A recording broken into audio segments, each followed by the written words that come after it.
You just heard me play a minor slow blues, kind of in the style of As the Years Go Passing By, the Albert King version, which means it has a turnaround that goes 5, dominant 7, up a half step to the sharp 5, and then back to the 5. So, apart from that, everything's straight minor chords, the 1 and the 4 both. And what I'm doing on the intro here is I'm just playing some mellow minor pentatonic stuff. But I got one thing I put in there. I do this interval on the turnaround when we get to the A flat 7, because that is the 3rd and the 7th of the A flat 7, and I also move that down a half step for G. And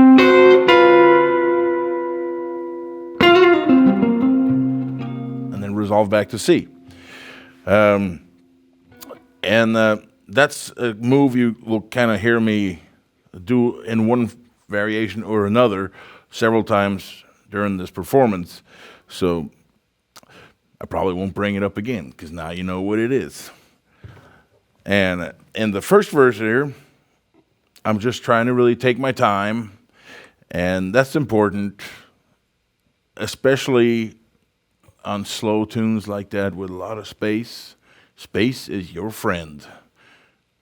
Space is like an extra member in the band who does a lot of work. You just got to let him do the work and don't get in his way. So I leave a lot of space after the phrases. I think like a singer, like I'm singing it. And the vibrato is a big part of that. And I approach pretty much the whole performance like that, but especially in this first verse. I'm keeping it mellow. And just because it's down dynamically does not mean that you back off the intensity. The intensity is always rumbling under there. And I kind of hinted that by some of the double stops I do, like kind of that's a B flat and the C together. It's dissonant. It's the 7 and the octave. So there's a lot of tension and release there, and that's the tension. That's the release. I also get into a little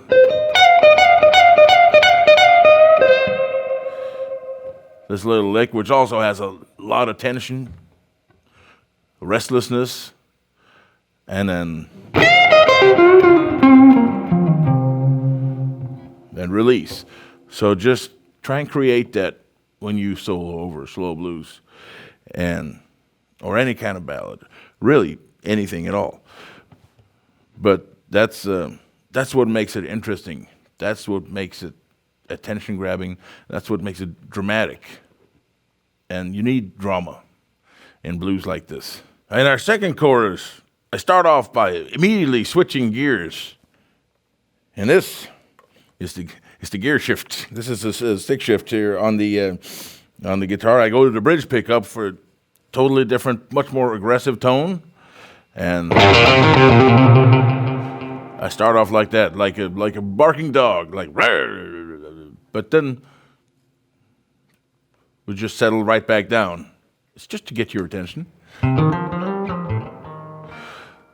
And I play a little more nice with that tone, but the drama and the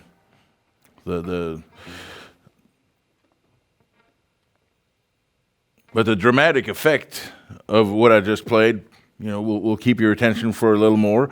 And then I do a couple of sort of arpeggiate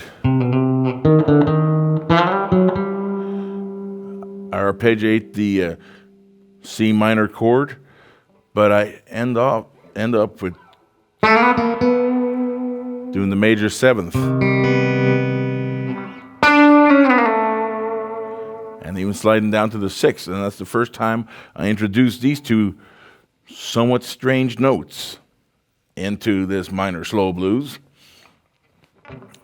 And I have plans already to come back to them, but not quite yet, because I go up here after all this noodling about down low.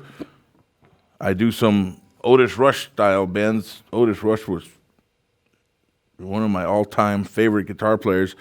I heard him on the radio when I was 14 years old in Norway, and he played one note on Feel So Bad was the name of the song, and it went like... And for about 10 years, I was like completely obsessed with getting that note to sing in the same way that he did. Eventually, I kind of, got close enough to impress other people who've been trying to do the same thing at least. And I feel it's part of my vocabulary now. And it's a bend and a vibrato. The vibrato is very fast, and it's not one of... You don't bend, then vibrato. You start right away.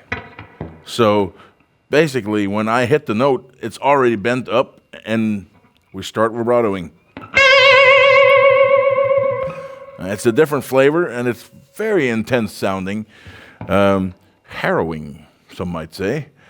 As we move into the next chorus, I'm reintroducing those weird notes that I started playing with right before, and that's the major seventh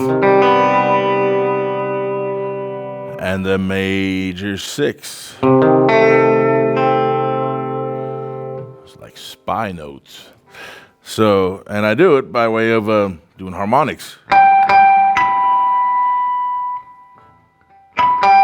Come in. And I also bend, since they're open strings, in order to bend them, you got to go, outside the realm of the fretboard. So on this guitar, I could go either way. I could go behind the nut here, but I also noticed this some nice space here between the bridge and the tailpiece. So I used that, and you doing that, I bend the major 7 up to the root, and then I do it on the G string, and I bend the 5th up to the major 6th, and that sets a cool little atmospheric mood, and it's also something you wouldn't. I like to do stuff that's different than I work hard on not being generic. At this point, it kind of comes naturally to me. But after that, I kind of calm it down with a little climb. It's a classic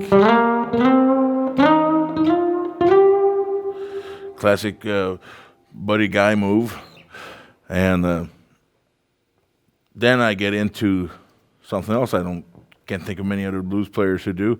I'm doing they're kind of like chord solos, but at first I just do fifths. And that's these two, and this one. And this is kind of inspired by Eddie Boyd's piano playing. He would do a lot of just open fifths on the piano, play melody lines with that. And it sounds like Chinese music, but it's something I really like. I love Chinese music, actually.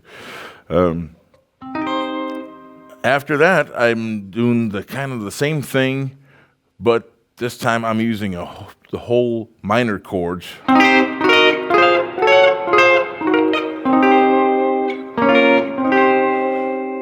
Which, when I use them like that, and I don't actually change the shape, I would just follow the melody line on top.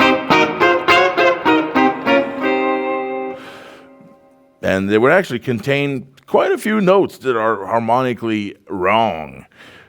But it still works to my ear for two reasons. One, maybe three reasons. They go by fast. that goes a long way. And the melody line that's leading him on top is what takes your attention mostly, and the chords beneath the notes beneath it become less important. They're more as a cloud of mystery to add fatness and suspense to what you're doing, and also some of the harmonic things that happen, like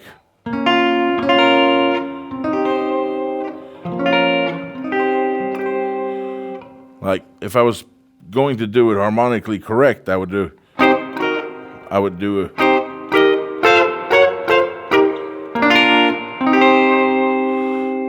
and that's pretty. However, to me, this sounds more evil, and that's something I enjoy.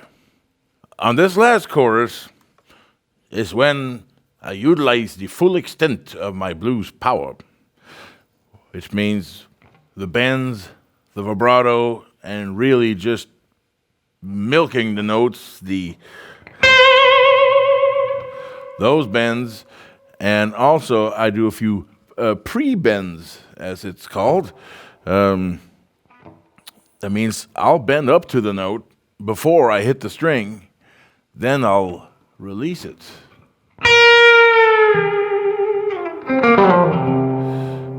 So when you hear, oh, there's a note. You're used to hearing it getting bent up. What's it doing going down? Well, I still got to keep a little surprise in there. And I do return to a little palm muting there towards the middle of it. And I start doing the same climb I was doing before, down low.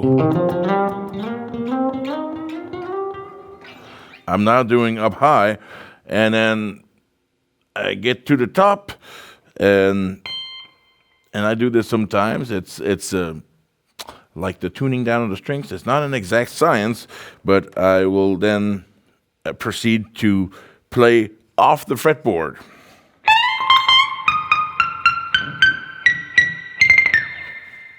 Got it pretty good that time.